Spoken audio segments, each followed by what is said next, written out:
Tennessee enters the season with the number 6 ranked class in America. They've come a long way. They were almost outside the top 20. Tennessee surging all the way up. They are knocking on the door of a top 5 class. And I got Steve Wiltfong here. We're going to take a closer look at this one. 24 total commitments, 5-star David Sanders and quarterback George McIntyre. You know those names. They are the pillars of this class. We're going to break it all down. But first, Tennessee fans, hit subscribe to the On3 Recruits channel. We talk Tennessee recruiting all season long. Jump on board. Hit subscribe for me, please. All right, let's bring in On3 national analyst Steve Wiltfong. Steve, what makes this class special to you?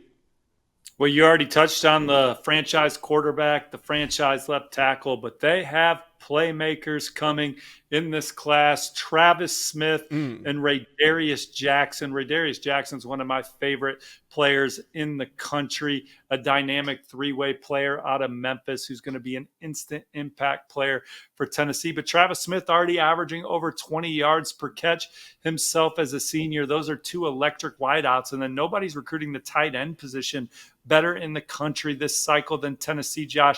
They flipped Deshaun Brame from Tennessee, and they also have Jack Van Dorselaer out of Southlake Carroll in Texas in the class. Deshaun Brame had nearly 1,000 yards receiving and 13 touchdowns as a junior, and Van Dorselaer needed just 15 catches to have 6 touchdowns as a junior himself. He averaged over 20 yards per grab. So all 4 of those guys are big play machines. Tennessee's offense should be humming for years to come with this class that they have in 2025.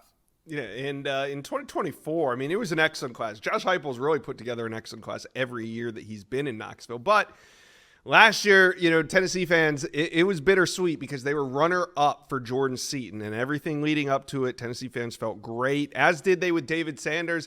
They win the David Sanders sweepstakes. What does that mean for Tennessee to be able to come out and win over the number 1 offensive tackle in America? Well, after quarterback, you can debate what's your next most important position in left tackle. They got the QBs there.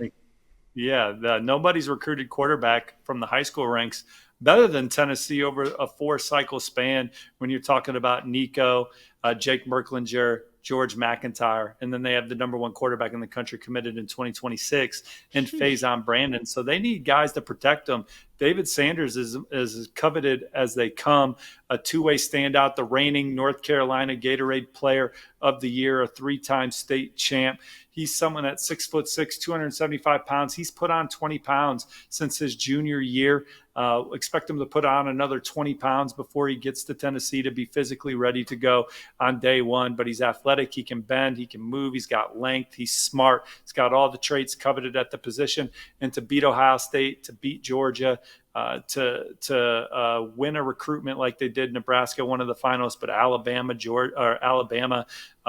many others offered David Sanders as big a recruiting win as there was this cycle. He's a Vol, and it's a special class coming together for them as they push for a top 5 haul. It is, and as we head into the season, it leads me to ask you, what do they need to finish with to really feel good about this class? Not that they already don't, but you know what I mean. What do they need still? Well, I know they'd like another game breaker at running back. They're in on a couple guys. You got Usman Kroma from Georgia, who's looking at Tennessee, Georgia, Auburn, and Florida State. And then you have Dwayne Morris, who's visited a couple times from Murfreesboro in-state, currently committed to USC. Tennessee's really upped it for Dwayne Morris, so he's another guy to keep an eye on.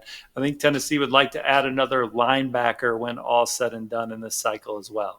Is Jaden Perlotti out of the question? Because when he committed to USC, remember, he flipped from Georgia to USC, but it seemed like he was going to flip to Tennessee. And we've seen some prospects from the state of Georgia commit to USC only to end up a little bit closer to home. So do you think that they could still add an elite linebacker like a Jaden Perlotti?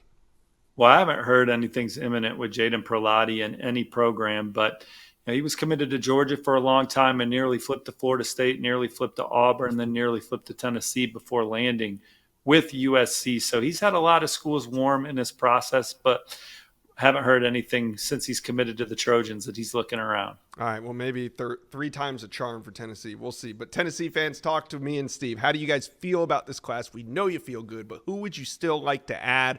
Let us know. Comment section below. Well, you've made it to the end of today's video, but there's hundreds more videos on the On3 Recruits channel for you to check out. And also, while you're here, hit subscribe.